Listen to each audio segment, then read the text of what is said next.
in a world crying out for a top 10 show.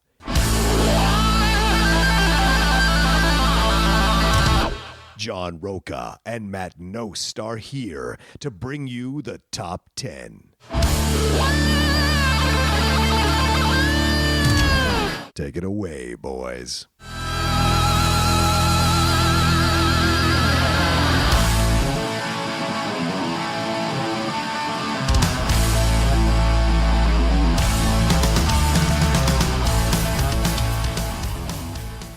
Welcome, everybody, to this week's edition of the Top 10 Show. I am John Roca. I am Matt Nost. Hello. And we are back this week with a pretty fun list that was very difficult for me because I was trying to find, I don't know about Matt, but I was we were inspired to do this because Joker's coming out. And there was a lot of controversy about Joker and a lot of people saying, oh, do we need to see another film about a white man pushed to the edge, doing these kind of things. And I was like, oh, there must be a lot of them.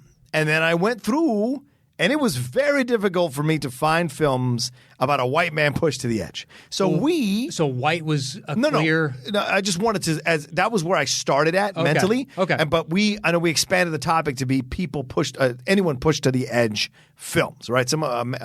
Just so you know, I approach every list trying to figure out how can I make this list as white as possible. I've never had the thought crystallized like that before, but it's fucking true. Every week I'm like, there's not enough wonder in this bread, you know? Can we get this? I need some more mayo in this jar. Another slice of American cheese or something. I need just a little extra. But I found myself to be really surprised, so I don't know about you. I found the definition kind of fluid on some level. Yes. We said the title of the show is Man on the Edge. Yeah, Man on the Edge. But does that edge maintain throughout? Right. Does the pivot happen earlier and they're just over the edge for the duration? Is it they go over the edge at the final ending? Right. Is it so I kind of it's there's no specific fulcrum by which all characters pivot. Right. But I tried to, if I didn't already assume the character was Looney Tunes, then they can't really going off the edge because they already exist off that edge. Right. And is this? Did you have women and men? Yeah. All right. I want to make sure we say man on the edge. We mean both man and woman on the edge. Yeah. It was just there's an easy way to say it. We can put person on the edge. We should maybe put person on the edge. Maybe that's better. Yeah. Person on the edge. I have no problem with that. Yeah. But yeah, just trying to look for that. Like there are some that skirt that line pretty closely. Yeah. But I also feel that they're truer, like realer, so to speak. Yeah. So, okay, I've trust me, I have seen people experience that story. There's one in particular, nothing to this degree, but I've seen very similar types of things. So whatever that edge is, there's tons of choices. Right. And I like it. It's we've done a ton of superheroes. Another superhero film is coming out, but there is no superhero in it. There's the Batman doesn't show up as far as I know, and I don't want to know. I don't want to know any spoilers. I don't know anything about it. I haven't seen it yet, so I stopped watching trailers. Yeah, I don't get any updates. I don't know what the script's about. I know nothing. I haven't read one review. Me either. I've seen some people tweet about it, but I've tried really hard not to read those tweets so that I can go in completely fresh mentally to enjoy the film as myself without being influenced by anything else. Okay. So that's the goal on my end. And me too. I don't want to know diddly before I go in. And they haven't had a lot of screenings for this thing. Or the people they're inviting, they're being really, really selective of who they're inviting. So I don't make the cut. I think I don't make the cut because I didn't like Aquaman pretty vocally on Twitter, and it became a big deal. I sincerely doubt that was the reason that you didn't get it. I think they know they have some gold on their hands. Yeah. So by limiting the amount of people that can see it early on, because they don't expect to do as big as a superhero film. No, right, exactly. It's a smaller film, but they're generating buzz of like, what is this? Everybody's saying from early festivals, this thing is great. Yeah, fantastic. And now they're holding it back, so it makes me want it even more. Yeah. It worked on me. I'm hooked. You're down to do this. I'm upset that I can't see it Thursday night and I have to wait till Friday. Oh, fair point. Yeah. Which, but, so it's like, okay, how can we skin this cat a different way? What about somebody that's pushed to the brink? Yeah. They're right, and that's what Joker is. He's a someone that's kind of teetering on the edge Yeah. and gets pushed over and kind of gleeful in that chaos. Now, I'm not looking for that specifically, but someone that makes that choice. Yeah. And, it's a ton of interesting movies. Yeah. I wanted to add a couple others, but I was like, they don't. There is a pivot. I'm not going to deny you of that, but it's not as effective. And some just like I really enjoy the pivot so much. That's why it ranks this high. Right. It's an interesting list. Yeah. I was surprised by some of the things that came up and then how my list kind of came together in terms of the ranking. Because I found it was more than just respecting the film as a piece of cinema. It was also about like how many times do I rewatch this thing or how many times do I watch it? Okay. And like when I'm flipping channels, do I stop to watch it? And that kind of affected the ranking a little bit. So I was pretty surprised about some of the stuff that kind of ended up where they ended up. So, all right. Do you want to jump into it, man? Or do you want to say? Once we set a topic, we go our individual ways and create personal top 10. Let's show back up here. I do my bottom 3. He does his bottom 3. I do my next 2. He does his next 2. Then we trade one apiece. Once we have revealed our personal top 10 list, we create the shows between the two of us. Boom. So I'll just start at number 10. Yeah, please do. I put it at 10 for a very specific reason, but it's Full Metal Jacket. Ooh, interesting choice. Because he's not the main character. He's not. But that is he gets you see him at the ledge early on. Absolutely. And he fucking fully jumps off. Yeah. And because it's such a dramatic jumping off of the ledge, Right. that's why it merits being a number 10. Okay. I think it's a fantastic film. I like this one. I know that you, like most people, like half of it. Yes. And it takes a weird disjointed jump 8 years or 6 years ahead in the future type Yes. thing. Yeah. May not be that much, but it's years in the future.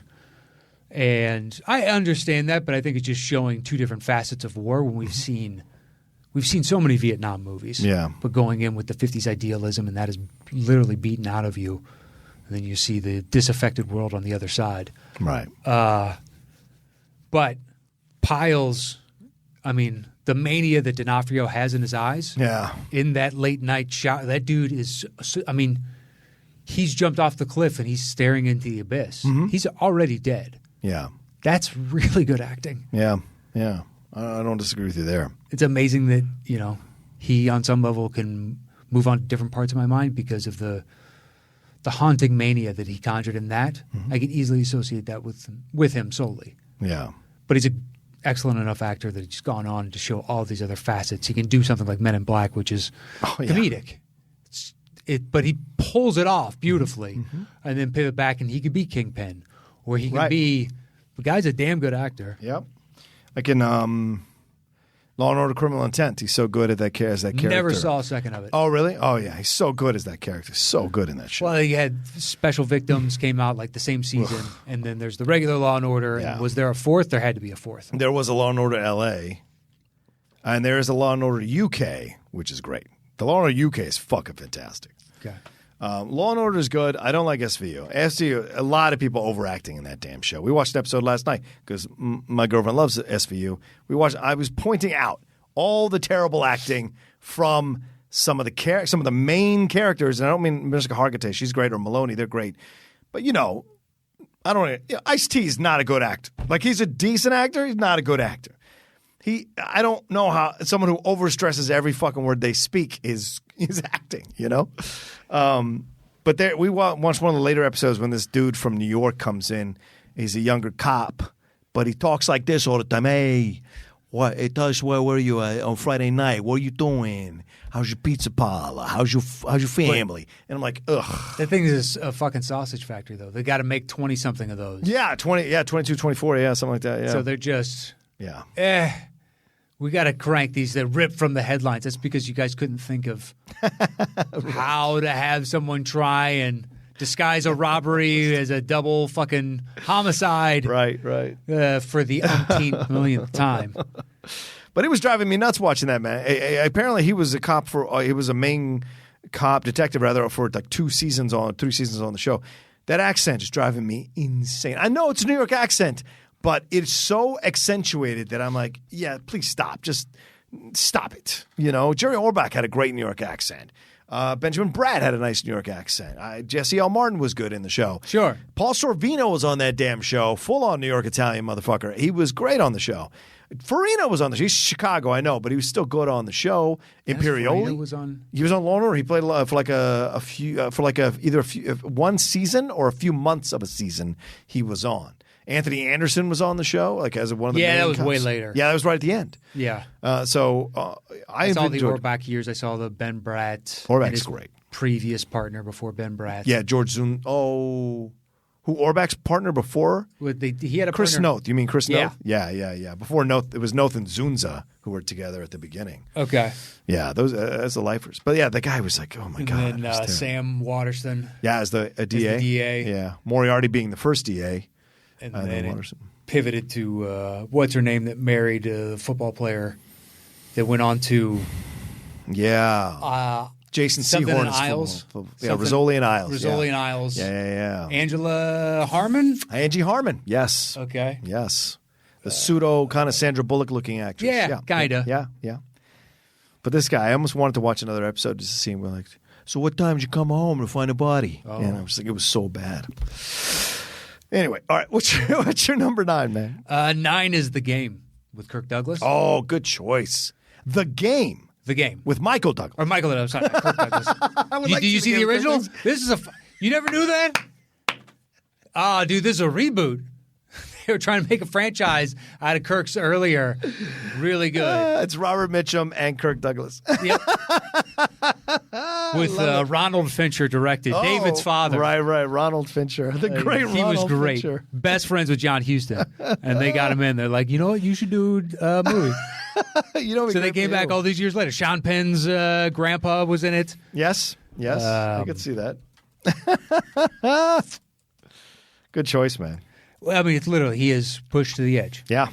Purposefully by Yes. his brother To wake him up. in this fucked up birthday present. Yeah. Yeah. Which ultimately, when you see the transformation for him, Yeah. kind of needed it. Yeah.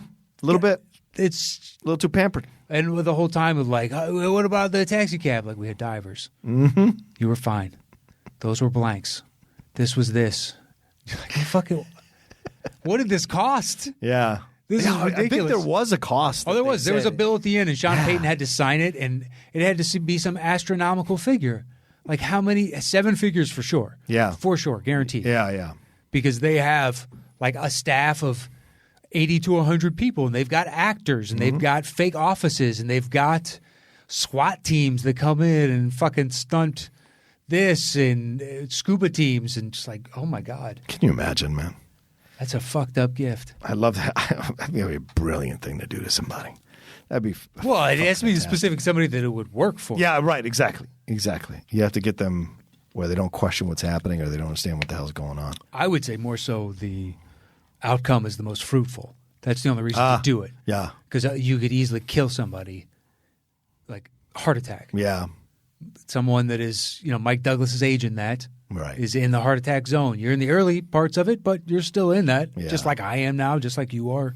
Like possibility, and that percentage goes up with time. Yeah. Absolutely. And other things, whatever terrible things I've done to my body that have now. Oh, you're the one that put the chink in the armor on this side, so at some point this could be faulty. And you're like, fuck. Good job, guy. Yeah, was it worth it? Sometimes it was. More often than not, it was not. That's life. Yeah. True. It's an interesting psychological thriller that has a lot of action elements, but ultimately it's just about the psychological aspect of it. Yeah. And what he goes through, and how you view that. Would this be something that you need to hear? It's like basically a hang in there kitty, but a vindictive version of that. It's good. I like that. Yeah. Fincher does a great job directing. And this was when Fincher was like full Super on new. in his prime, man. Yeah, but super new, right? This is 7. Yeah, that right area. around that time. Yeah. Right around in that time. So we Yeah. were still kind of getting a gauge of who he was. Yes. And he puts out another product that is beautifully shot. Cinematography is great. The way he frames things is super interesting. Pacing's excellent. It doesn't have the more eye-catching of like a 7 type of aspect Right, to it. right. Serial killer based on the 7 Other Sins. That's going to get a lot of different eyeballs and whatnot. Right. And discussion. But the game is excellent. So anyway, that was my number 9. Okay. What's your number 8? Number 8 is another Douglas, Oh. Fatal Attraction. Oh, nice choice. Now, But wait a minute. You could say that. Okay, well, go ahead. I would Go- say it's from her. Who's pushed to the edge? Glenn Close. You think she's pushed to the edge? I think she starts at the edge. The thing is, that's for sure. well, this is the case where I excluded another movie because it's like, well, I know that she's crazy before that. Oh, okay. But it's so over the top, which is Misery. I don't know if it makes your list. Yeah, no, it's not on the list. Because she's Crazy.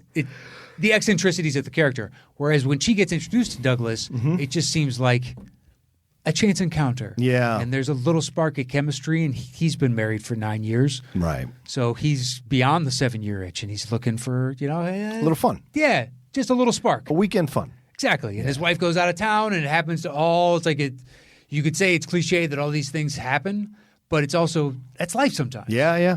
Just the way it worked out, and she happened to be called in. That's why she was at this party. Yeah. She didn't realize it was a work thing, and then you see her the next day, and this leads to this and this and this, and then they have a dalliance, and that dalliance leads to one of the two people just going Looney Tunes. Yeah. Just fucking Looney Tunes. And I have heard horror stories from I've dated some girls that are nuts. Mm-hmm. But to this degree, I got a couple buddies that have stories that I can't come close to topping. Oh, It is yeah. close to this level, like almost been killed type bullshit. Yeah.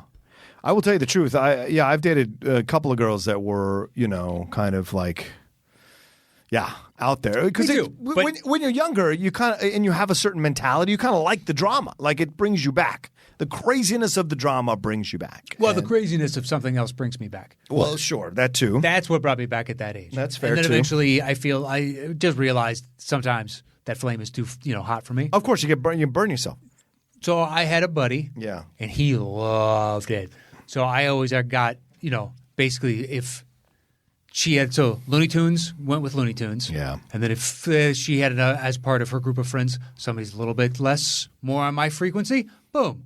I can help him. He can help me. He can deflect the crazy, and I can go with the nowhere near as Looney Tunes as that one. But when she falls in love so quickly, Yeah. yes. Oh, I've also- right. I've seen the pivot of that. I've seen dudes fall in love over Oh, yeah. nothing. Yeah. We become super obsessed and just like, pining over. And it's just, Yeah. It's like, dude, you're fucking nuts. Oh, right there's now. certainly dudes who are crazy and fall into Yeah. that as well. It goes both ways. Oh, yeah, it absolutely does go both ways. That's why both this ways. movie, it goes over the top with the bunny Yeah. and all that. Yeah. And the showing up to the house and knife and self-harming and et cetera, et cetera, et cetera. But the self-harming I've heard of, Well, taking the kid to the taking the kid to the roller amusement park. coaster. Oh my God. Yeah. Right. Like that's a lot. That's It is. the equivalent to what I heard of Jarhead from my Marine friends. None of them really liked it because they're like, this is a collection of this is the best of all the stories I've ever heard. Oh, of greatest Marines. hits. Yeah. Yeah. I was like, oh, okay. So this and then this and like not all of it, but just Right. like this little interlude here and this little interlude. So the guy took all the best stories that he heard while he Yeah. was in the Marines and then put them all in one. Yeah. There's nothing wrong with that. That's good storytelling. True. But to them, it's just like it felt a little over the top because I've heard all these stories. Right.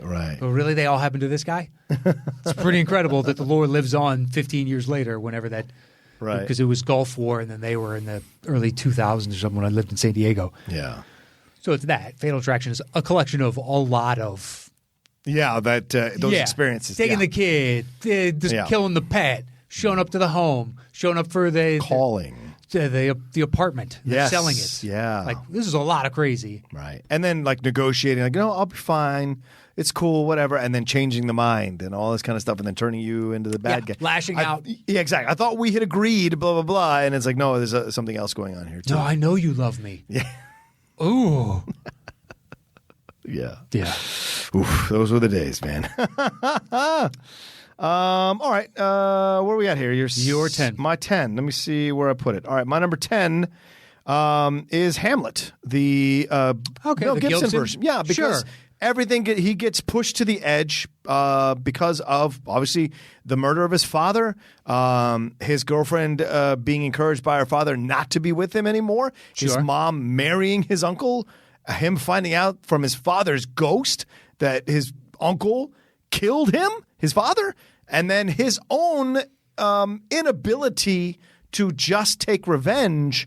So to struggle with his own just his own shortcomings as a man, being unable to step up to the plate and take revenge until eventually he does. But in one of the most like you went all the way around to get to this place instead of going through the straight line. Yeah. You thought you'd take the scenic route to get to the eventual destination that you could have gone if you had just taken the straight route there. And so to me, Hamlet is definitely one of those characters that is pushed to the edge to do what he does, and then, spoiler alert, dies for it. Yes. In the end, and so that in that way, I think the story is great for that as well. He commits so many sins, he has to eventually pay for them, and does so at the end. And he is redeemed in the end because of his death. Yep. How do you fight with Hamlet?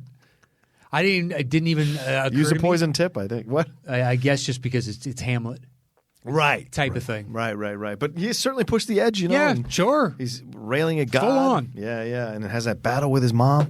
All right, so my number 9, and this is a shock to me, bro. It fell all the way down here. Is Falling Down.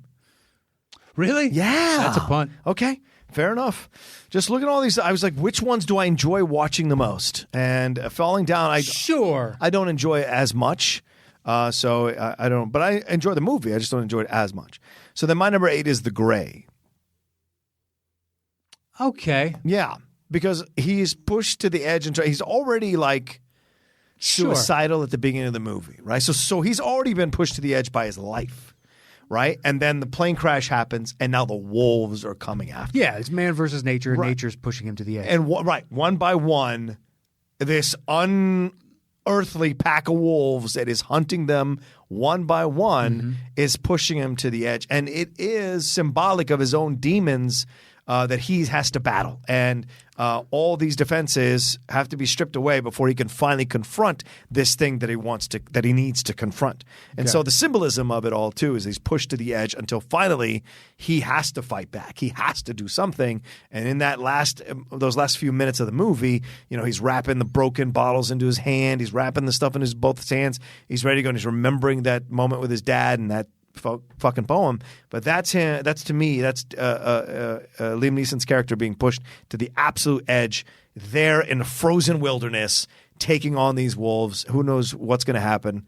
But he is in that moment now willing to do it. Can't you say that about every action film? Because to me, the part of pushing someone to the edge is that they have to basically they lose their mind and they come out the other side on some level. And this is just him. It's self-preservation. Oh, right, but this is he's pushed to his physical and mortal edge and mental edge, I would say too. Because I mean, I just was looking for that Joker like pivot or who prepares for a fucking the wolves? Oh, you mean because you want him to go crazy? Well, to me, being pushed to the edge ultimately is about being pushed to the psychological edge to where then you kind of snap. Well, you don't think he snaps at the end where he goes, fuck it, I'm just going to stop and I'm going to fight these wolves? I think he realizes it's essentially suicide. He has no choice. He's going to die one way or the other. So I might as well die fighting as opposed to die running. Okay. So to me, it's more Isn't edge fight or flight, though? I guess. I just didn't. I was interpreting it as like if you're pushed to the edge, to me, ultimately, that's the psychological edge. Yeah. Because pushed to the physical edge is a different. Yeah, but I don't think he's pushed to the physical edge necessarily. I think he's pushed to the mental edge because there are moments where he starts crying. There are moments where he's like, kind of all this kind of stuff. And it's bringing up all the stuff where he was going to kill himself. So it's all like being brought up for him and the stuff with his dad, because he keeps remembering how his father treated him and he keeps remembering the loss of his wife to cancer. So all of that is working in his brain of like, that's why he wants to kill himself at the beginning of the movie. He doesn't see value in his life. And then when this crash happens and he's trying to take care of these guys, but they're all getting picked off one by one, he is like everything is falling away from him. Once again, people are dying around him. So I feel like he's being pushed to the edge. Okay. All right, that's my defense. Yep. And your choice. Right. As is your right. What's your number 7? My number 7 is Network. A slight punt. Okay. Yeah. What's your number 6? 6 might be another punt. Prisoners. Okay, I didn't put it on my list. Just for Hugh Jackman, he goes from normal, mild-mannered man. Good point, man. To he fucking full-on snaps, and now we are not. This is feral. Yeah. This is boiled down the essence of man, of my civility and morality, and me being above, my evolutionary cousins. Yeah. Is completely gone, and I will tear you limb from limb. Yeah. I will do whatever it takes. Where's my fucking daughter? You're like, dude, that dude has lost his goddamn mind. And, you see it and you're like, it makes a lot of sense. Yeah. It makes a lot of fucking sense. Yeah. And to me, that was a great illustration of somebody that's doing it for altruistic reasons. Mm-hmm. And he is right, Yeah. but there is no evidence to support his assumption. Yeah. Outside of this dude, the best he can figure out is that dude happened to be in that area when he shouldn't be. Now he pieces together with that necklace or whatnot and finds the priest that had been drinking Yeah. and the dude that he held on to, et cetera, et cetera, et cetera. I don't want to, I guess, ruin it if somebody hasn't seen it. But, Yeah. I mean, Hugh Jackman is fully unhinged. I only recently saw this one. Oh, yeah? Yeah, like a few months ago. We were talking about it for a list, and you mentioned it. And I was like, I got to watch this once and for all. And it was incredible, Dude, man. Paul Dano's great. Oh, God, he is. Gyllenhaal's great. Gyllenhaal is great. Terrence Howard's good in the movie. And then when Melissa Lee, and when you find out what the situation is, Yeah. oh my God. And the choice he makes. Yes. It's heart-wrenching because he Yeah. doesn't have to make that choice. It's already, the deed's done. Yeah. Yeah. Like, you're good to go. You don't have to pay a penance, but perhaps he believes he does because of what he just did. Yeah. Although the ends justify the means because ultimately he was borne out correct. So I Yeah. would assume that he feels no guilt for that. That's a good point. Yeah. So anyway. All right. My number 7 is Thelma and Louise. Okay. Yeah. All right. Good call. Yeah. I mean, I feel like, They're pushed straight they to the literally edge. go over the edge, but like they're trying to figure out the world, and the world keeps fucking them over every step they take. And of course, Gina's a bit unhinged. Her character is a little bit unhinged. Susan Sarandon is trying to keep her like control, but she's got other stuff going on too. So, they're both have a certain thing that they're negotiating, and of course, in a man's world, and how they're being mistreated, and the rape that happens, and with the stuff with Brad Pitt, and then being chased down by Harvey Keitel and Michael Madsen, and all this stuff that gets involved in the situation, to push them to that ultimate moment where they go, well, this is a symbolic decision by us to end our lives because it's our last. How can I say it? It's a last empowering moment that we can decide what we are going to do with our lives and our bodies. And we're going over the edge because no man is going to tell us what to do anymore. We are going to decide that we're going to kill ourselves as a defiant move. Yeah. And I think it's fantastic. And so that's why I would say that. See, for whatever reason, though, this to me makes more sense for this as opposed to the gray. And once you break it down, it's like, well, they make a lot of the same choices. Yeah. So he in essence is killing himself. he does. He's standing up to fight, and they're like, you're in essence, I don't care if you want the fight or not. Like, I'm making the choice. Yeah. Right.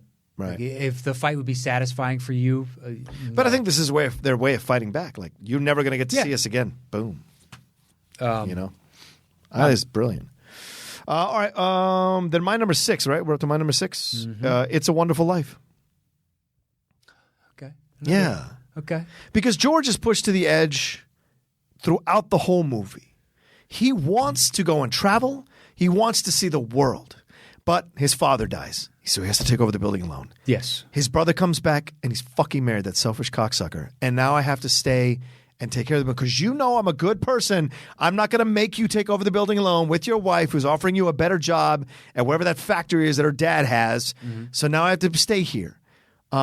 Mary is growing up. She comes back. I get really mad. I don't want any, and Sam Wainwright's all successful. And here I am stuck. I could have been Sam Wainwright, but I'm stuck in this goddamn town, taking over this broken down building alone. And yes, I find Mary. We get together. We fall in love. We have kids. But what happens? I have Potter constantly breathing down my fucking neck, trying to take away people from me, trying to corrupt this town. And I have to be the only person that stands in front of him.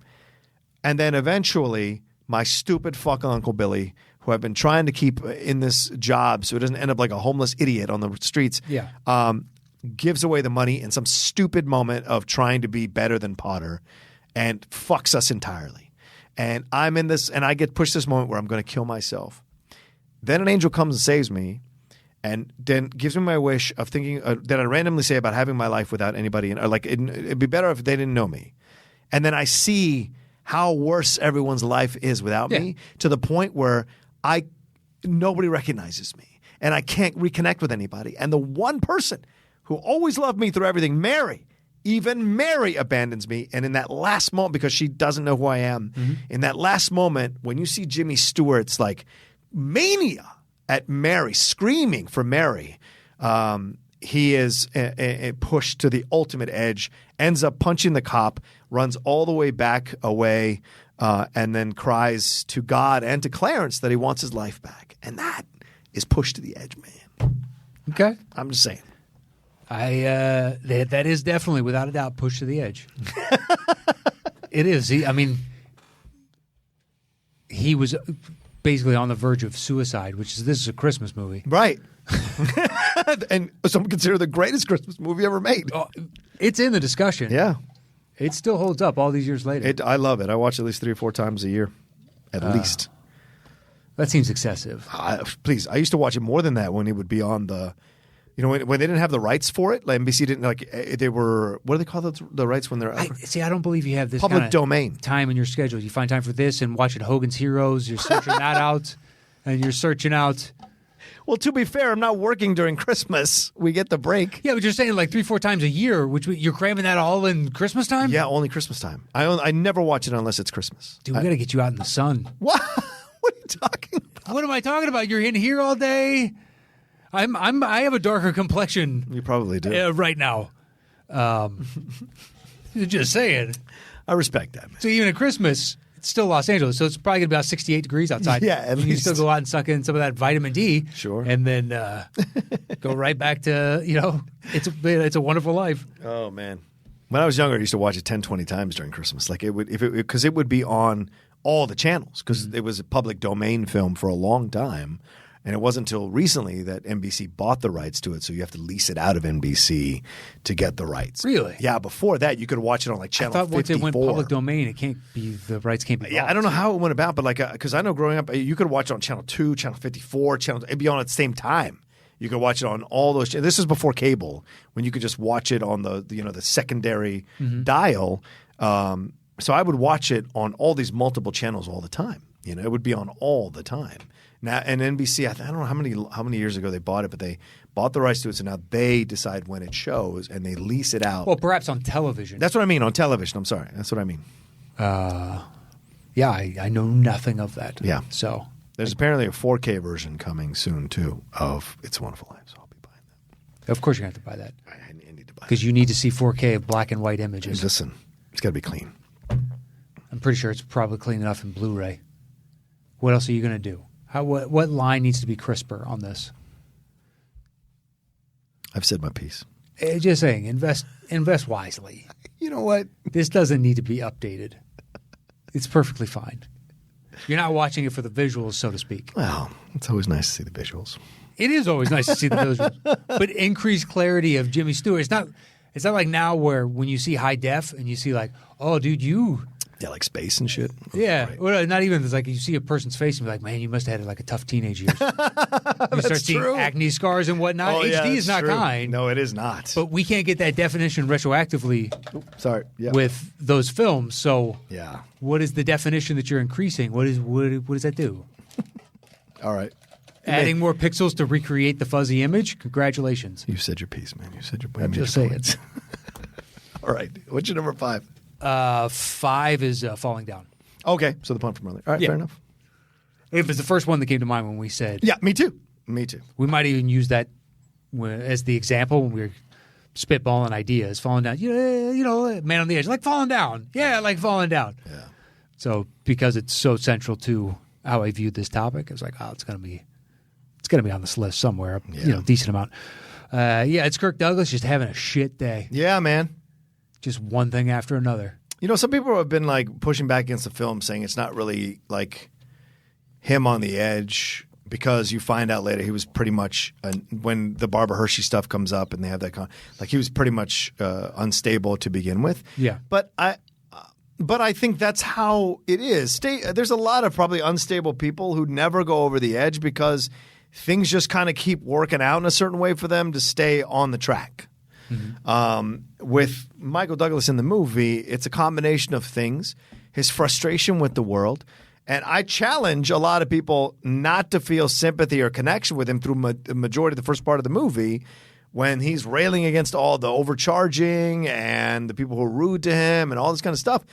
Who doesn't want to fight back against people like that? And it is until the turn happens that you realize, he's got this possession, what do you call this? Custody situation with his wife and all this stuff, and then you start to discover everything that's happening there. So that's just how a bunch of small things.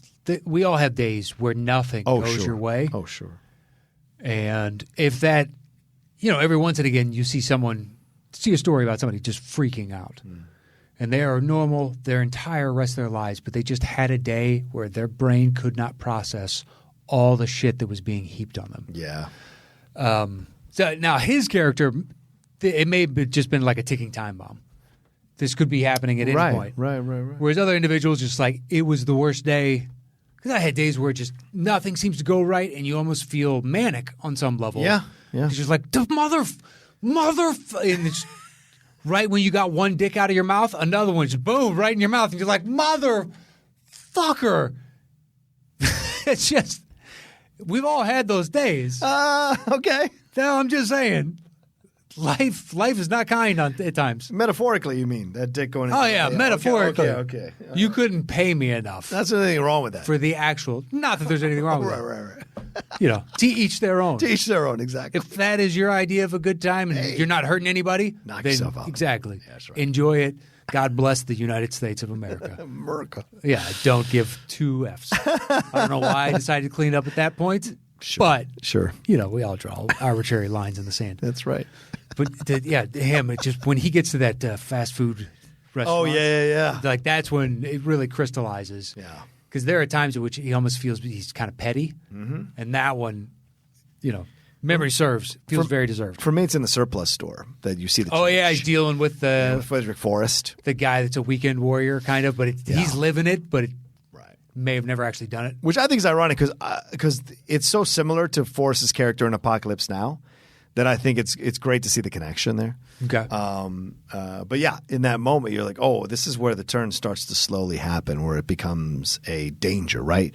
When he's walking through the golf course as a fuck you to the guys playing golf in the middle of the fucking day and all of that. I just love it. And then when the turn happens, you're just like, damn it. But it's also understandable. It's like, no, this is a real thing you have to confront. Guys like this exist, so yeah.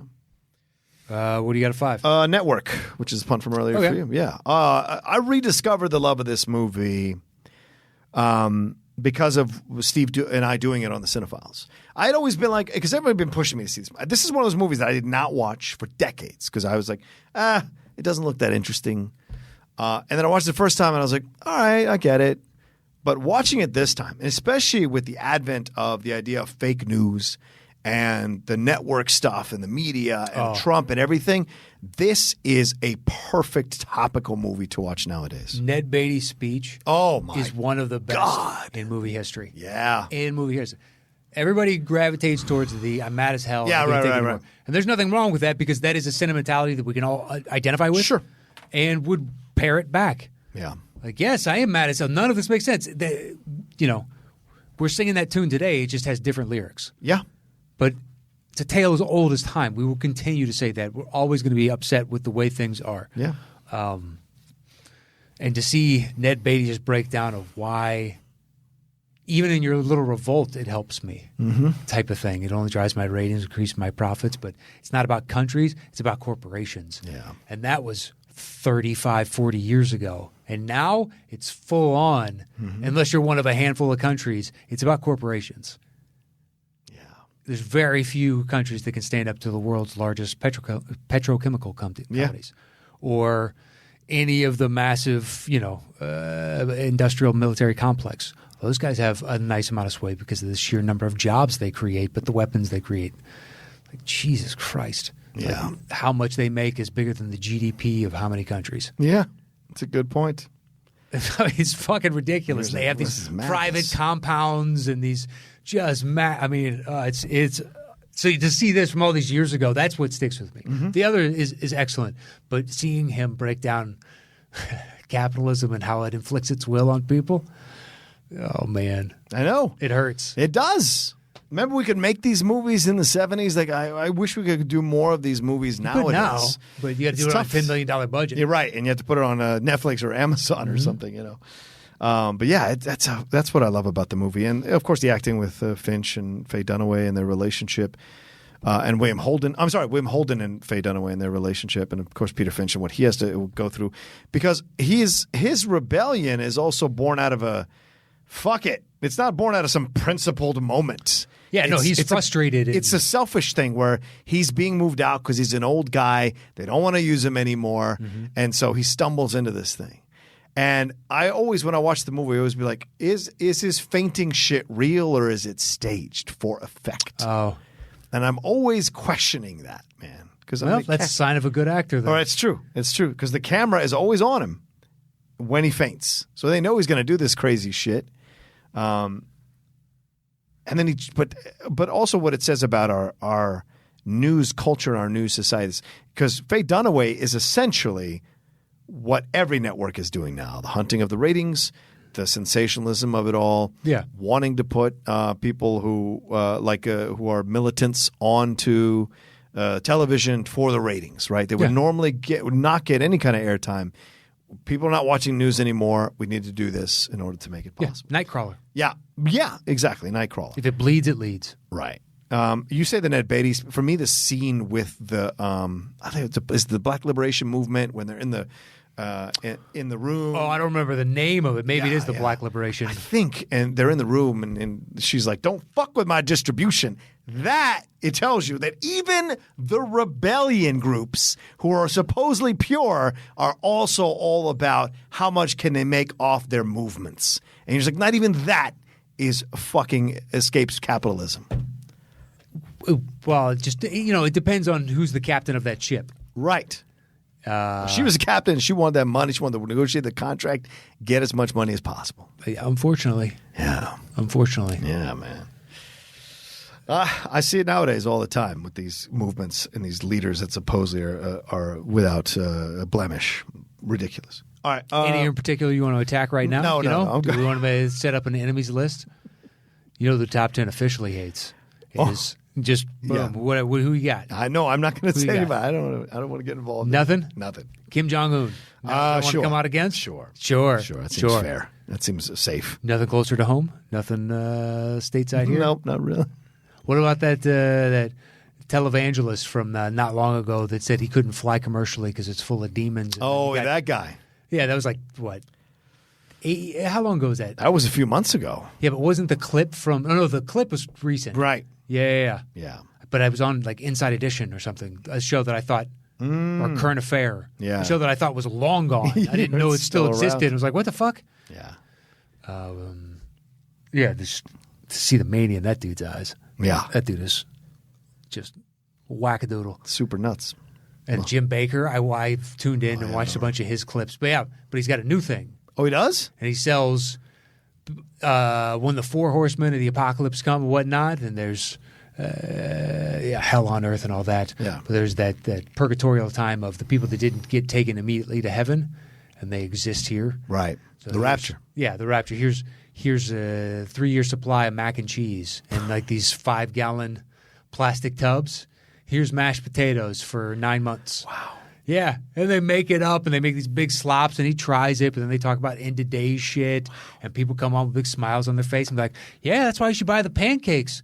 I mean, it'll last for 2 years. Look how amazing this looks. Anyway, so Trump is amazing, and Obama's the devil. And, it's probably not Obama anymore. It's Nancy Pelosi. Sure. Or it's whoever the case is. Yeah. But just, preying on people's worst fears. Yeah. And it is disgusting. It's like, how are you allowed to do this? That's why I should never be allowed to be president. I will stop all that shit. Why wouldn't that be a good thing? I'd burn it all to the ground, man. All that shit. Wouldn't allow it on television. Well, maybe you don't go to Kamsa Sherman on it. That's what I'm just saying. That's why I shouldn't be president. I would put those people in jail. Sure. In jail. No trial. Right to jail. Well, it's, a dictatorship, and good luck to you. That's what I'm saying. You've lost my support. It's a benevolent dictatorship, though. I'm trying to take away bad Why not things. Pass a law so you can't exploit people like that? No, because people always find a way around it. People always find a way around laws, man. Yeah, but there's then you create a new law and you move forward. Yeah, fair enough. All right, what's your number? Your number 4? Yeah, my 4. Okay. Because we just did your 5, right? Yes. Is What About Bob? Did we do your 5? Yeah. What was your 5? Falling down. That's right. All right. Yeah. So what about Bob? There you go. What About Bob? Wow, I didn't think about that. Okay. Bill Murray or Richard Dreyfuss? Richard Dreyfuss. Okay. Fair enough. Because he thinks he's got the world on a string. Yes, he does. And then Bob shows up with this ultra needy, and dude, when he snaps, and then he goes into that catatonic state for the last 20 minutes. Right. But he's going to finally kill Bob, and he shows up, and it's a surprise party, and he sees his sister Lily, whatnot, and and then it sends him off to strap fucking Bob with dynamite afterwards. The mania in Richard Dreyfuss' eyes, he's fully lost it. It's pretty fantastic. I love that movie. Yeah. I'm a sailor. I sail way, way far away from the dock. Basically, I just let the boat do most of the work. Dude, you're kidding me. I think that movie is fantastic. Yeah, people love that movie.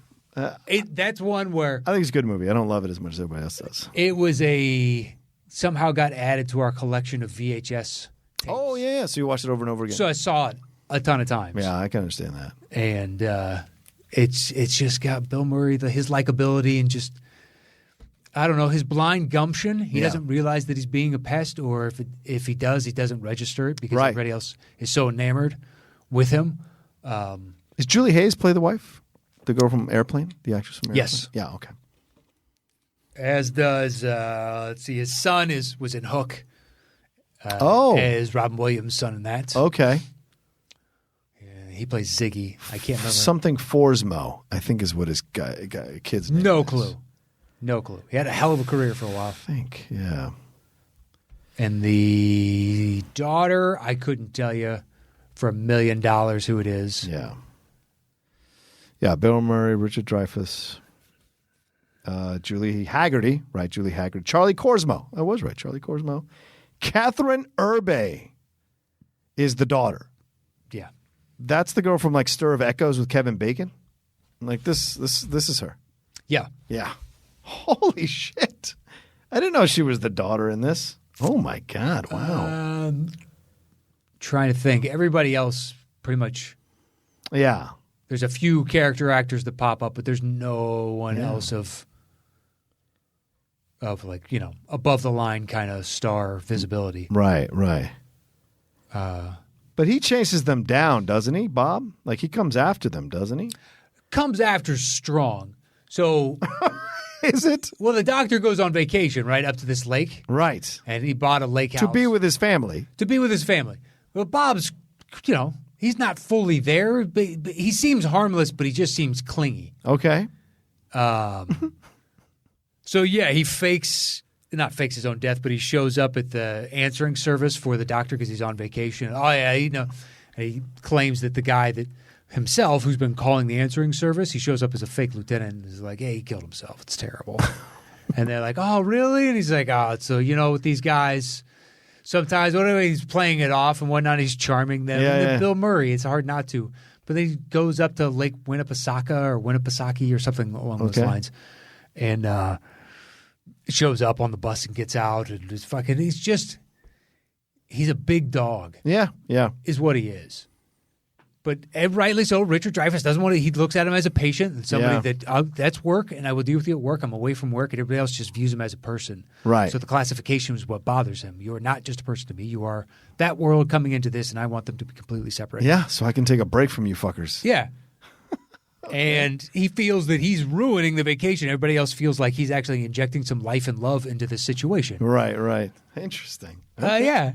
Ultimately, I think he makes him a better person. It just takes him a long time to come around to that fact. Yeah. All right.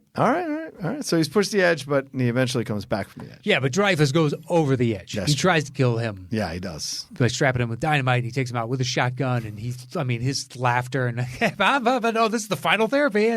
He's gone. He's fucking fully checked out. All next, you're 4? Yeah. Death Wish. Okay, never been a fan. Really? Well, The original? because there was 72 follow-ups. Well, sure. And I don't know which one I saw. I didn't see the original first. I saw one of the others first. I don't know which one. Okay. So to me, it's always been like, hey, ma. Like, oh, hey, what are we doing over here? It's like this staccatic fucking, rat-a-tat. Yeah. And he just always has you're going down, punk. And you're like, okay. One of the worst things that ever happened was Charles Bronson getting old, man. Because when he was young in like Magnificent Seven and Once Upon a Time in the West and The Great Escape. I have a little bit of trouble taking him seriously in those because I knew old Charles Bronson. Right, I know. That's what Before I knew young. That's why I feel bad for people like it because like I knew young Charles Bronson and he was Yeah, I get it. a badass. I wish man. I'd seen that first. Yeah, because you see him in the older days, he's doing like those terrible films with his wife, and you're just like, oh my God. Yeah, need a paycheck. Yeah. Like, all right, Charles, no problem. Hey, you killed my wife. Hey. You killed my daughter, my kids. Exactly. Eventually, he was like a fucking low rent John Wick. He my dog. He kind of was. Oh, that's what I saw. Hey, that's my parrot. I think Jeff Goldblum is in Death Wish 3. He's one of the people who rapes the woman at the beginning of the movie. I think he's one of the hoodlums in that. Because I know Jim Carrey's in Deadpool as one of the hoodlums in Deadpool.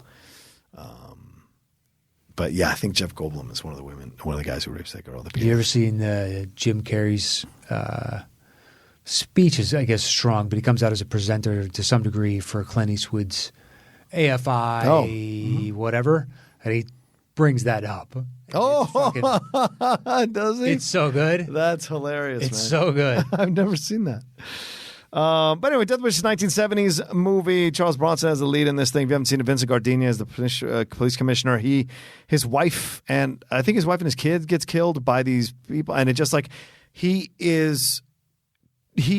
goes through the process of trusting the system and the police, but piece by piece, that gets stripped away because they become more and more ineffective and incompetent in trying to bring these people to justice. And then I think eventually they walk, and so he just flips. He just flips and he becomes this vigilante overnight, and then starts like putting himself in positions because he's gone so over the edge that he purposely seeks out the criminals so that he can kill them. So his vigilanteism is also a bloodlust vigilanteism that isn't born from revenge. It is born from a desire to think that he should be the one protecting unilateralism. Everyone. Yeah, unilateralism. He's going to, and he's willing to goad the people to attack him so that he can kill them and feel better that he's done something good with his life. So it's a little nutty film. And you're right. The subsequent remakes sequels weren't great. And certainly the remake with Bruce Willis was Didn't even see it. Oh my God, it was not fun. Didn't even see it. I don't have much, obviously, love for the original. So it's like, well, why in the world do I give two shits about this? Yeah. Had you just called it something else? Okay, well now it's its own revenge story. It's a vendetta. Mm-hmm. But because it's like, okay. Yeah. I can understand because they made so many of them that you would eventually, if you're going to reboot everything, you reboot something that was one of the first action kind of series on its own. Yeah, absolutely. Which was a rarity at that time. But what's your number 3? 3 for me is Taxi Driver. Oh, that's a punt. Okay. My 3 is Edge of Darkness. The Mel Gibson. Oh, the Mel Gibson? Yeah. Good call. Right? Good call. I haven't seen that forever, but he definitely snaps. He does, because they kill his daughter right in front of him with a fucking double-barrel gunshot through the door. And you find out that his daughter was investigating these corrupt people chemical company that was polluting the environment. And that's how she initially got involved with this, to protest the environment stuff. Then she was recruited by this group, this espionage group that goes under to try to, infiltrate this company to get in evidence of what was happening. And she ends up finding out all this information and being the last person that survives from this group that went in initially at the beginning of the movie. And they eventually find her. And Frank Grillo is the guy who kills her, who I interviewed on the Deep Cut. And And then it's like Gibson, as a cop, is researching what happened. And then when he finds out and he sees all these people within the chain of command, both politically and in his own police department, are corrupt and are part of this taking money from these people so they can shut their mouths and allow terrible things to happen. So piece by piece, all these institutions, once again, that he trusted and relied on or worked for are taken away from him, and he has to go and figure out how to do and avenge his daughter. And it's fantastic. It is so fucking good. And Ray Winstone helps him do it, which is even better. Seeing Winstone and Gibson doing scenes, two old school badasses, it's awesome. It's a good choice. All right, what's your number 2? 2 is First Blood. That's my 2, son. Yeah. Perfect timing. Nice. Wow, so you don't have my number 1? Probably not. I don't know. Yeah, because we got the punt Yeah. from really. I don't know what your number 1 is. I mean, you might be schooling me here, man. Okay, well, First Blood, I mean, Unless you put Joker number 1. I haven't seen it, so I wouldn't put it on my list. well, you know that you said the select viewings? They specifically reached out and said, you seem to enjoy Aquaman. There you go. Why don't you come over right. this way? Perfect. And I was like, oh, really? Because I thought it was like, I graded you on a bell curve because you're DC. Right. That's a fair decision. I didn't hate it. Okay. So long as I don't hate a DC movie, you're already Halfway there? Yeah, basically. Yeah, all right. It sucks, but I wish I could think better of you. I want nothing more. I want every movie to be amazing. I do. Right. Otherwise, why am I spending my time watching this shit? Yeah, and your money. Yeah. Well, that's part of the, movie pass that I have. It's all Right. not individually paying for it anymore, which does okay. make a slight bit of difference. That's fair. But for First Blood, I mean, Yeah. he was already on the edge by what the government pushed him to. Right. And then now... And the war. Yeah. Yeah. And now a local government, Yeah.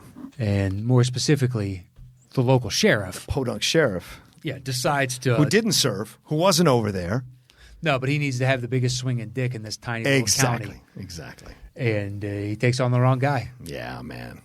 Some of Stallone's best acting. And it's a systemic progression, too, because, there are red flags or closed gates that he could respect, turn his car back around, and go back. But no. Yeah, he could have ended this. He could have ended it many times, but he has to prove a point, and he has to work out his own anger at these Vietnam veterans, and he sees them as, drifters, as people that are draining on the economy, who are doing their thing and not respecting what they did by serving the country, and insults them. Because even from the beginning, he treats Stallone like shit. Yeah. From the beginning for no reason at all. Well, because he looks like a hobo. Yeah. So I can understand the judgment right off the bat. I can understand being in a small town, hey, what are you doing here type of thing, just because it's some stranger. Right. Wandering through. So you're the only real authority around here. Yeah. So, of course, you'd be wary on some level, but you're a bully. Yeah. So He's a why? bully. You already have, I guess you just need to, you can't have one iota of this supposed power wrenched from your hands. And the progression to see Stallone eventually just go over. Yeah. Oh, you want this? Like, fine. Yeah. That blubbering speech at the end. Oh, man. I mean, it should be ridiculous. No, but it works. It does. It really does. It's amazing that I haven't seen the new one because it's just I don't care. All right. I loved it. I enjoyed the last one. That was in the Southeast Asia. I was on the fence on the last one. I liked it once the action started. Yeah, fair. Because I thought the missionaries were a bunch of fucking idiots. Yeah, they were. And I was like, why do I care that he rescues a bunch of fucking idiots? Well, it was mainly that one woman. That's all he really cared. But she was still dumb enough to go. True. Like the POWs in Rambo Part 2, those are people that didn't know, right? They went to serve their country and they got stuck in these cages and horrible torture. So he's going to release them. That makes sense. The third one, you're helping the Mujahideen. It's a different situation, occupational situation. This is like fucking, rich little kids with their idealistic points of view trying to do something really stupid and not understanding the actual politics of this, the horrific politics of this country, thinking you can push your Americanism on this country. It's ridiculous. But apparently you like the new one? I do. I love the new one. I think it's good. I think it's because you're BFs with Stallone now. No. So suddenly I'm going to see you in a Rhinestone Cowboy t-shirt. Always love this film. I don't know what you're talking about. I'll never defend Rhinestone Cowboy or Stop or My Mom Will Shoot. I'll defend Oscar. I was about to say, which one is the mobster one? Yeah, I'll defend Oscar. Yeah, I will. But no, I like this one, and I tweeted about. I pushed back a lot of people who were like, "Oh, it's a MAGA fantasy film or it's a racist film," and I was like, I'm Latino. It's not motherfucking racist, you know. There are cartels. They're pretty bad people, and shit happens sometimes to people who go over and are not aware of the situation. Once again, not aware of a situation before you go in there. So it happens. I don't know. I'm just saying. But anyway, this film certainly pushed to the edge and certainly does certain things to Without people, a doubt. to people. And his like the torture that he endures from the cops triggers the torture memories from Vietnam with the PTSD, which he hasn't processed. So when he's out there hanging in the woods and like killing, by the way, wild boar that are running through these woods is pretty incredible, man. All right, so My number one, which is not on your list. yeah, what is it? The Shining. Oh, He is a normal man when he shows up. if you say so. We have no indication that he has really any of this. Except that it's Jack Nicholson. But True. yes, but I hear your point. But he shows up at this, hotel, and slowly he devolves into utter madness. Yeah, but what's pushing him into this madness? We don't really see it. It's Well, just the hotel. Okay, well, all right. I mean, true, but Yeah. we Things can aren't see being its, taken away from him. We can see its influence, though. Yes, certainly influence. Yes, absolutely. I'm not going to deny that. So, is the Look, I'm not effect? making you take off the. I respect. No, you, I'm not but- going to. I'm Yeah. saying the overall effect isn't enough because you don't see the machinations that go into what, Yeah, because he seems to be wanting to do this, wanting to be a part of it, wanting to explore the history of the hotel. It comes down to and then, further. was he deeper. always part of this place and he was drawn Right, to it right. preternaturally, so that's why he fell into this black hole. Yeah. Like he's been in this death spiral before, and it's going to keep happening, and that is his fate. Mm-hmm. Is that what we're supposed to take away from this? So, of course, what are the forces of fate? They are just forces. Yeah. So I don't know what you're specifically. I mean, is it him projecting and creating the bartender and the woman in the hotel room, or is that actually the hotel help conjuring what his mind wants to see? Yeah, there's a point where he realizes this is all fucking fake or not real, but he's still willing to buy into the lie. So much so that he's willing to kill his wife and his kid so that he can. You really think he sees through the artifice that it's real or not real? Yes. I think in the when you see what's his face with the blood coming off his head in the bathroom, that's the moment that it's like, well, this is all crazy, and I'm willing to be part of it. But I'm saying he's not aware on that level. Okay. Like he is still going through. Like he is basically. He's not deviating from the path that he would always kind of set upon. It's not like he woke up and had a realization of like, what the fuck is going on? Right. Like this hotel, like seems crazy because the natural reaction would be get out of there as opposed to, speeding up into the crash. He speeds up into the crash. He does. Yeah. I think he just devolves into sheer mania. Yeah. That to me was like, that was a man pushed to the edge and fell over the edge. Yeah, completely did. I can't deny that. All right, so your number one is the punt. Taxi driver. Yeah, number one, taxi driver. I mean, to me, it's the quintessential thing. Yeah, but you could argue the same thing, honestly, because he comes back from Vietnam. Mm-hmm. You can tell that he's a little off. He's a little off already. Whereas Rambo, you can't tell. Yeah, I mean, look, you find he may have out. PTSD. He may have all those things that we can understand now, but Right. it's not like through the character that you're introduced to him the first time. He looks like he's just a dude passing through town. Yes. Just like Jack Nicholson. Nicholson still looks like Nicholson, but at the same time, ostensibly, he is just a family man. Yes. True. Now, he has had that one rough interaction with Danny where he broke his arm or something. Yeah. So there is that in the past. Yeah. So he has anger issues, but not to the point of sheer madness. Whereas when you meet Travis, Yeah. you kind of, he is creepy. You sense he's a little creepy, right? Yeah. But as the film goes on and he becomes more, more aware of his surroundings and more influenced by his surroundings and more frustrated with his surroundings, he does try to break out of them. I mean, the asking Sybil Shepherd for the date, but then he takes her to a fucking porn movie.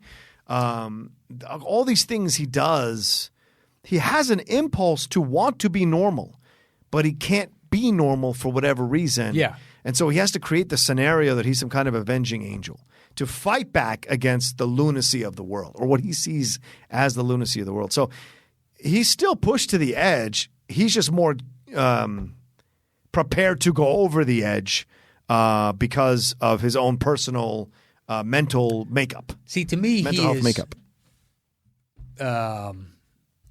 Have you ever rappelled? Yes, sure. Yes, in the You know, military. the first couple jumps. Yes, are just short. the soft little Yeah. short jumps. To me, he's already doing those soft little short jumps When we at first the meet start him? of the movie. Yeah. Okay. Taking a woman to a porn theater and thinking that's a good idea, trying to relate because all people have sex, so of course we would watch a movie about sex. Like, Right. That's normal for two.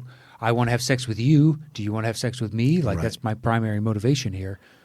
And so to me, he's already kind of. I still have it at number 3. I'm not negating. No. I'm just like I he get was. it. He was already over that line for me. Right. But the fact that it's sadly close to reality, The Shining's not real. Right. Rambo, there's not going to be a dude that holds up in a small town and Yeah. single-handedly takes out 12 sheriffs. God, I hope not. No, it's possible, I Sure, guess, on sure. some level, but You hope you'd it's have to set up. Yeah. You know, and he just kind of stumbles into the situation a little more. Whereas Taxi Driver, like, big enough city. Yeah. I believe that shit. Well, his dialogue changes, right? As he gets more and more influenced by the madness of the city, the narratives that he's saying as he's driving, like it becomes more angry, more vitriolic, more frustrated, and Yeah. and you start to get really nervous about what's going to happen here. So yeah, certainly it's there. All right. Well, there you go. That's our individual top 10 lists for this episode of the Top 10 show. Now we're going to put this thing together. I guess, Matt, you're writing, so we'll put our list together and do a little banging and roll on out of here. So looks like Taxi Driver, that's 1-3. Mm-hmm. Yeah. So then Taxi Driver. Okay. And then I would say Rambo. Yeah, First Blood. Yeah. First Blood. All right. Do we have any other commonality that high? I've got Shining at 1. We have Death Wish, don't we? Or no? No. No, that's right. You didn't. Network's 5. Yeah, that's lower for me. That's 7. Okay. Falling Down is 9 and 9 and 5. okay. I would say my number 1 trumps either of those Yeah, two. that's fair.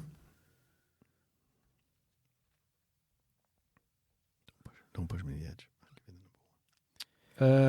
Okay, so what's your next highest? Number 3, Edge of Darkness. Okay, so would you say Falling Down at 5 what? 9. Or Network at 7?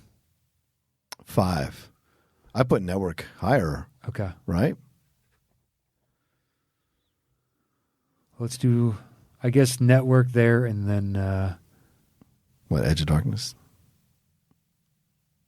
Or You don't think Falling Down at 5, 9 beats a number 3? Do you? To me, it does. 5, 9 does? Yeah. Why? Beats a 3. Why? If it was a 2 or 1, because of the combo, I'm usually, it's just an arbitrary line. Sure. That's fine. I'm not, Yeah. it's not like a fucking rule, you know? It's just one of those things, of Can I have Edge of Darkness now? course. Okay. Because after this, I think it's just who's highest. Yeah. Because you don't have Prisoners, Fatal Attraction, What About Bob, The Game, Full Metal Jacket, right? None of those, no. So, my number 4 is What About Bob? Ooh, my number 4 is Death Wish. We're going to have to flip, I think. Yeah. I got All right. one of the coins. Yeah, you flip the coin. I'm cool. Damn right, you're cool. Oh, okay. You don't have the fucking Hasso weighted coin, I swear to God. I do. It's right outside the door. Do you?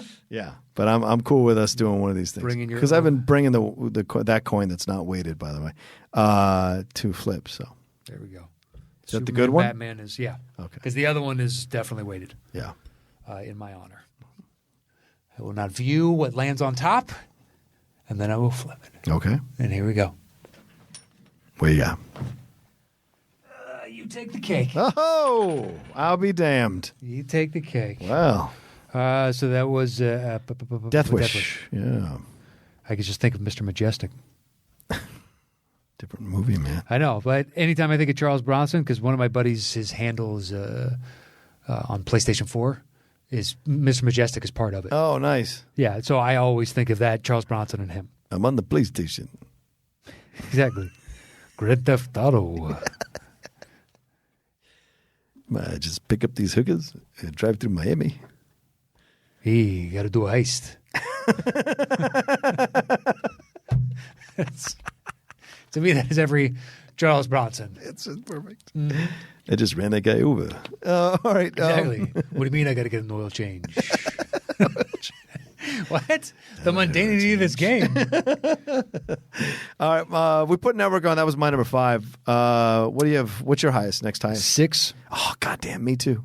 What's yours? Flip it, man. It's a Wonderful Life. Here comes the flip because it's App versus Prisoners, but I lost the last one. Oh, nice. All right. And I can't besmirch It's a Wonderful Life, so I'm going to let the coin do the That's fair. talking. That is a home win right there. Yeah. That is a home win right For there. Prisoners? Nice. Prisoners it is. And All then right. It's a Wonderful Life. All right. Done and done.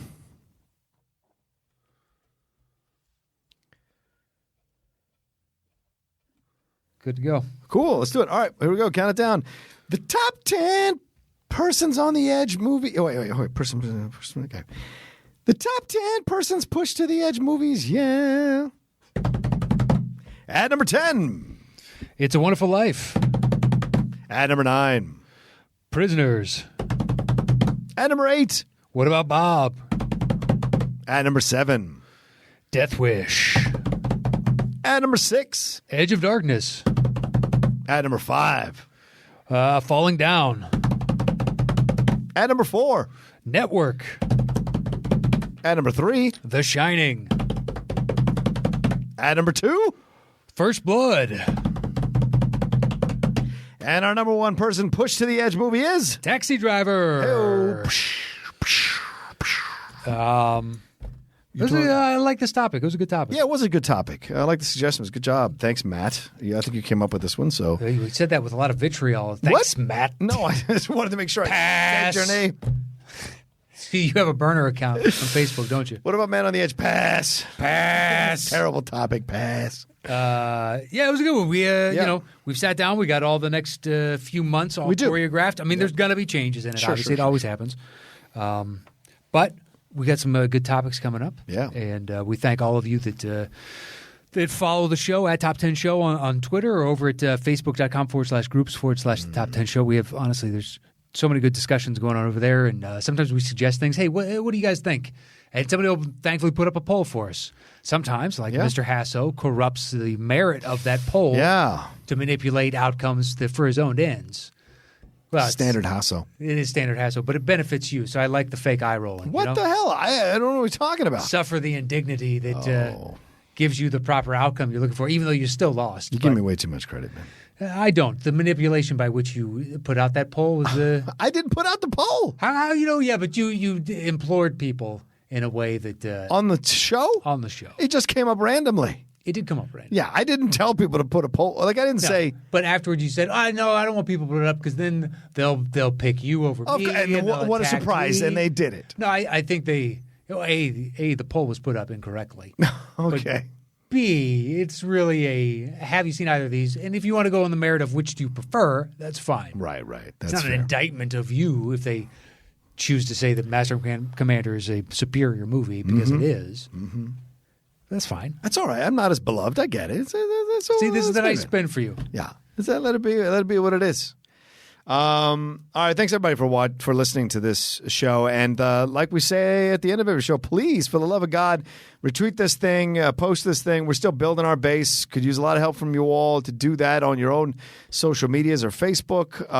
Every little bit helps. Yeah. And if you want to join in the discussion, where's the Facebook group they can go to? Facebook.com/groups/the Top 10 Show. Yeah. And if you want to With the number 10. If you want to be a supporter or patron of the Top 10 Shows, www.patreon.com / the Top 10 number 10 there, and see the different tiers that we can do or that we have for you all to support us. London is in the discussion again for next year. We're starting to talk about that and figuring out when we're going to do that. Houston, we're waiting on the price of a venue. Yep. That's it. We've already gotten every other question answered, but now we got to figure out a date and a price. Exactly. And if you're going to be in Orlando on the 18th or 19th, that Saturday, I will be in Orlando with Dan Murrow. We're taking on Kalinowski and Chance for the tag team belt. So if you haven't got your ticket, go and get your ticket. Would love to see you guys live, meet some of you live who I maybe haven't met yet during these Top 10 Show lives around the country and the world. Woo-hoo. That would be great. And you said the 18th? Yeah. I'll actually be in Tampa if you guys want to come over to Tampa. Holy shit. And we'll just. Now we're in Florida together? We're doing an anti-Schmodown event over there. So that's all. I like it. Details to follow. The hoedown. I like it. I dig it. Yeah, but I think we've promoted away. So. Yeah. All right. Well, follow Matt at Matt Nost, MATTKNOST. Follow me at The Rocha Says on Twitter and Instagram. And it's great to have you all come aboard again. And we'll and don't forget to put some ratings down on iTunes and some reviews. Those things help us push up. Just because it's been a bit, please go back and put some more up there. That'd be great for us. All right, that's it. We'll see you next time on the Top 10 Show. Adios.